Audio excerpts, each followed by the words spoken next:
Hey everyone, I want to react to a clip from Victor Davis Hanson. He put this out recently for the Daily Signal. This is an excerpt from a longer piece. I'm just picking it up in the middle, and I want to share some thoughts on a few of the things he says, and I'll share them as we go. So let's get into it. Let's first make this a little bit bigger for you, and away we go. There had traditionally been about 6 to 7% of the population was Jewish, and maybe 1% was Muslim, and that has radically changed now, mostly through immigration. And the Muslim birth rate in the United States is about 2.6, and the all other ethnic groups, white, black, it's about 1.7, and that population is about 5 million, and it's projected to increase to a number higher than the Jewish population. But you can see the trends already, and then you have to factor into that it's very hard for a Muslim to be secular, agnostic, atheistic, Christian. But in the case of Jews, they're more and more being secularized or intermarrying much more, and their support of Israel is not contingent on their being Jewish. More importantly, we're getting billions of dollars. The UAE, Kuwait, and Saudi Arabia are among the top 5 donors to universities in America, and they found Middle East. They have founded Middle East studies programs, and those are not Middle East studies programs. They're indoctrination center for the entire student body.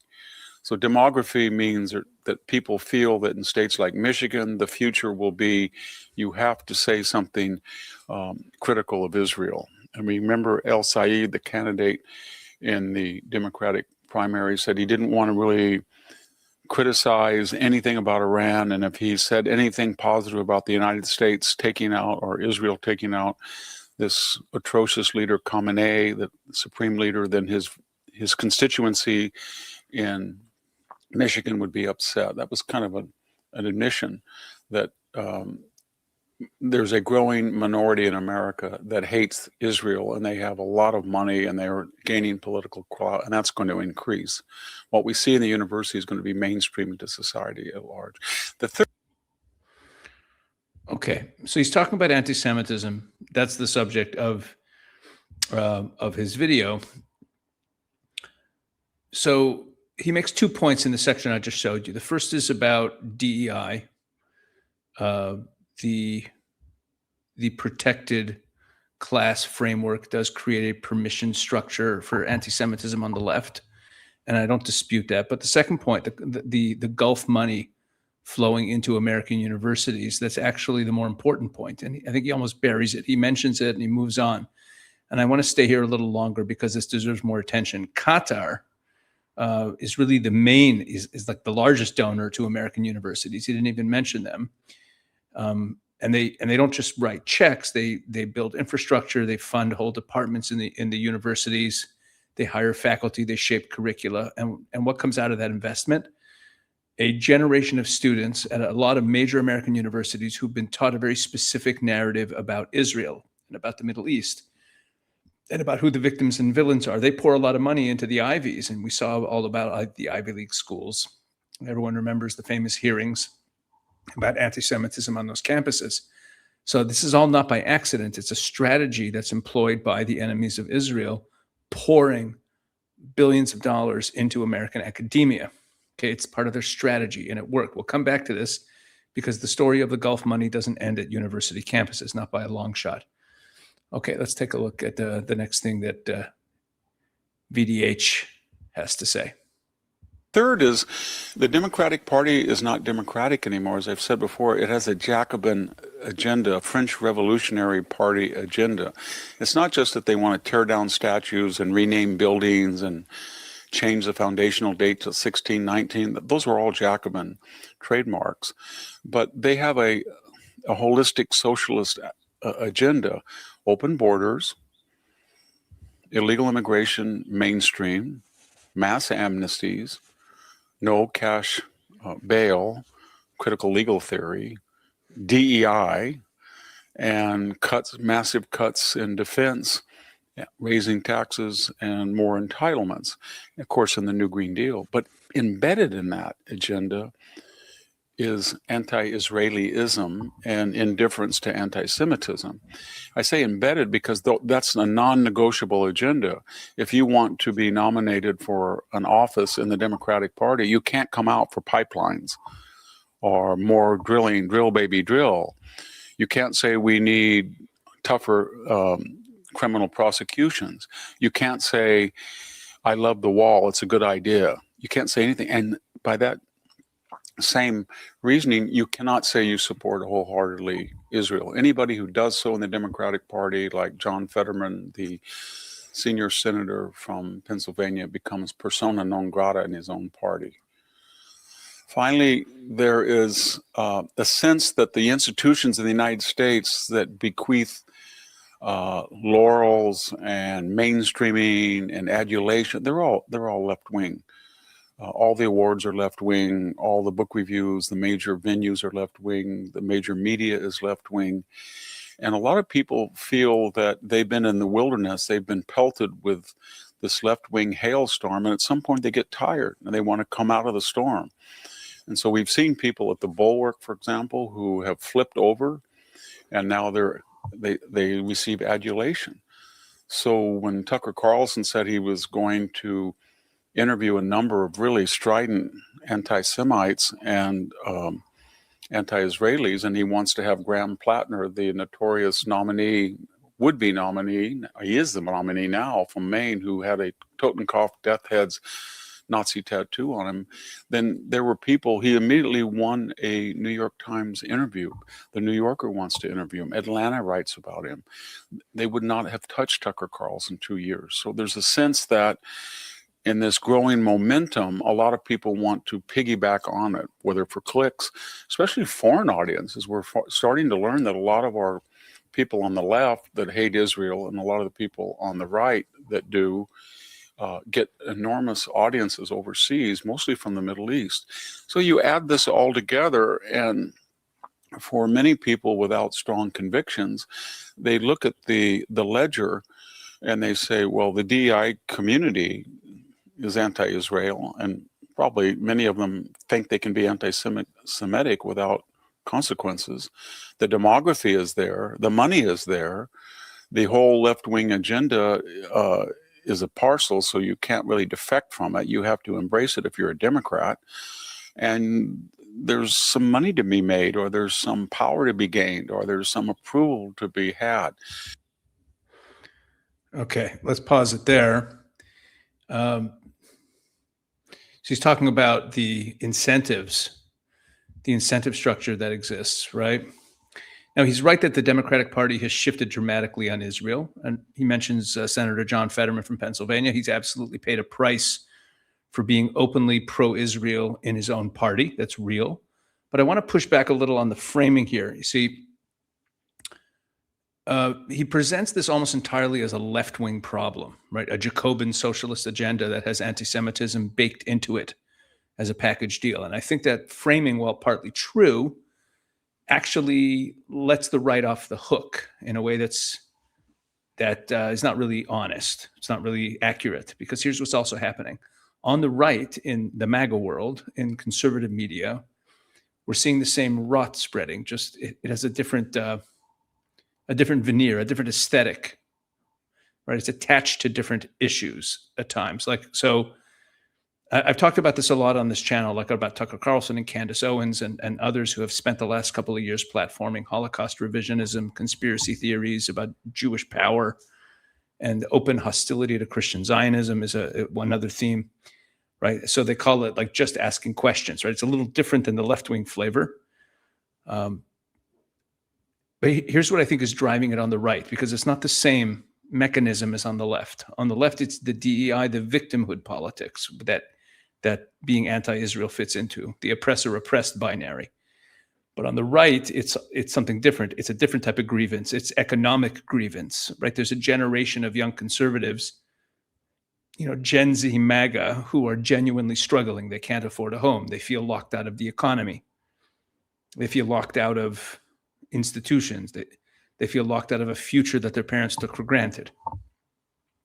So that's so real. There's a lot of legitimacy to that frustration. But Tucker, Candace, and others have found a way to capitalize on that frustration, to redirect it.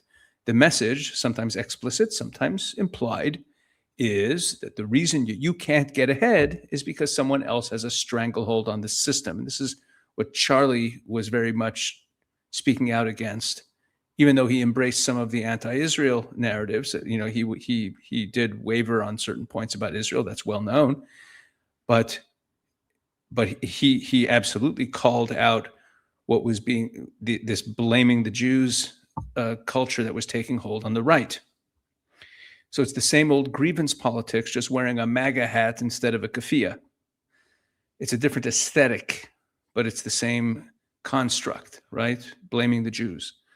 So when Victor Davis Hanson mentions that some people on the right are getting clicks and foreign audiences by being anti-Israel and getting paid or whatever, he's right, but he only talks about the surface aspect of it, right? He says it almost as an aside, but I think it's actually central to what's happening in terms of the American attitude towards the Jews and Israel today. Okay, we'll come back to this in a bit. Let's finish off the clip. There's only a little bit of it left. Let me go back to it. Here we are. You add it all up, and we're going to see a lot more anti-Semitism. The final irony, the so-called bigot Donald Trump, the so-called racist Donald Trump, he has admitted he's probably going to be the last president that wholeheartedly supports Israel. For now, he is the last dam holding back this deluge. Thank you very much. Okay, there we go. That's his final point. Let's pull this down, and we can be done with that. So he ends off talking about Trump as the last dam holding back the deluge. And look, I appreciate that Trump has been genuinely good on Israel, especially compared to what we would have gotten otherwise. That's very real. But I want to come back to something that Victor Davis Hanson touched on earlier, and he didn't fully develop, right? The Gulf money issue, because now I want to connect it to something that should make everyone watching this deeply uncomfortable. One of the oldest anti-Semitic conspiracy theories in existence, and we're seeing it now again, is that Jews secretly control the media, the banks, the governments, right? Shadowy Jewish influence pulling the strings behind the scenes, right? That's what you hear. It's the protocols of the elders of Zion. It's in 1,000 different versions of it across 1,000 years of history, right? And today you hear it constantly from certain voices on the left and on the right. But let me ask you something. When you actually follow the money, when you look at who's spending enormous sums to shape what Americans think about Israel and the Middle East, what do you find? Who's at the front of the line? So Qatar paid a lobbying firm called Lumen 8 Advisors, a lobbying firm, paid them $180,000 a month. And that firm's only documented activity on their FARA registration form, the Foreign Agents Registration Act, the public record, is a single interview between Tucker Carlson and the Qatari prime minister. That's it. One interview, $180,000 a month. Or you have this tech billionaire with Pakistani and Iranian roots, Malik, who poured millions of dollars into Tucker's new network when he left Fox. So if you want to start making conspiracy theories about who is pouring money into influence operations, this is public record. And then there's all the funding to the academic institutions, as I talked about. Right? This is the actual influence operation targeting American media and opinion, not Jews. Qatar, the same Qatar that hosts Hamas's political leadership and funds Al Jazeera, which is incredibly popular among young Americans. The people screaming the loudest about Jewish control of everything are in many cases consuming content that was purchased by the governments that fund Israel's enemies, foreign governments. Now, why does this work? Why do these messages land? Why do people on the left and right find themselves from completely different starting points arriving at the same hostility towards Israel and toward Jews? And this is where I think Victor Davis Hanson's analysis, as sharp as it is, stops short, because he explains the left Islamist alliance as a DEI coalition, shared victimhood politics, oppressor-oppressed binary. That's part of it. But I'd argue that the convergence between the radical left and political Islam runs much deeper than political convenience. These two movements share a common enemy. They are both at their core hostile to the same idea, the idea of the free individual, the morally accountable, covenantally connected to God individual, and the relationship of that person to a society, which the American idea is a biblical construct. It's in tune with Christianity, with Judaism. That's what Western civilization at its best was built on. And that is what Israel represents, not just as a state, but as a living embodiment of that idea in history. Both Marxism and political Islam are systems of imposed order, one through revolutionary ideology, one through this what passes for theology, this mass megalomania ideology called Islam. And what both of them cannot tolerate is a world in which individual human beings are free to choose, to dissent, to say no. So that's why you have to realize that the bond between them goes much deeper than pragmatics when you see leftist activists tearing down posters of Israeli civilian hostages being held by Hamas, like with the motivation there. The existence of Jewish victims contradicted their narrative, so they had to tear down those posters because the narrative must be protected. Now, I want to end this video with something. Well, before I end the video, please make sure you're subscribed to this channel. Please make sure you're subscribed to Israel 365 News YouTube channel, and go into the link in the description of this video and make sure that you subscribe to the newsletters at Israel 365 Action and Israel 365 News, so that you're up to date. You cannot rely on the algorithm sending you truth about what's going on in Israel. And also make sure that you're following my podcast, Shoulder to Shoulder with Pastor Doug Reed. We've started uploading them on this channel, and there's a playlist for the Shoulder to Shoulder podcast, or you could find the archive going back 5 years on any podcast platform.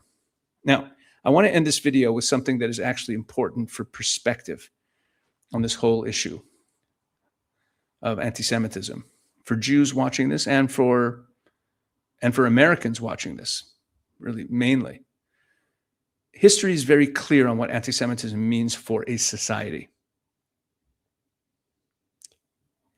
I've talked about this on this channel before. Anti-Semitism is not just a moral failing.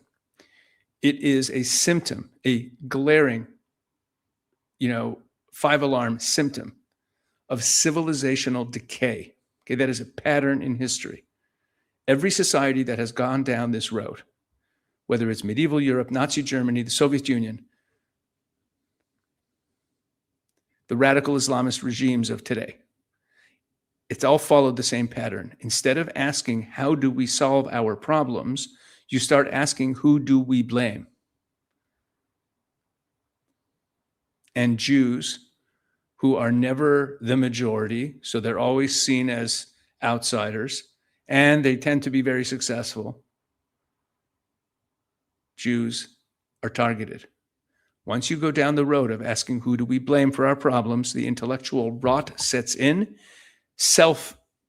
Accountability disappears, and the society begins to consume itself. The Jews were never the cause of the problems. They were the excuse for not fixing the problems. So here's what I want to say to my fellow Jews watching this. We have been through far worse than this, far worse. Empires that made today's social media mobs look trivial have come for us, and we have prevailed, and they're gone. We're still here. We will be fine.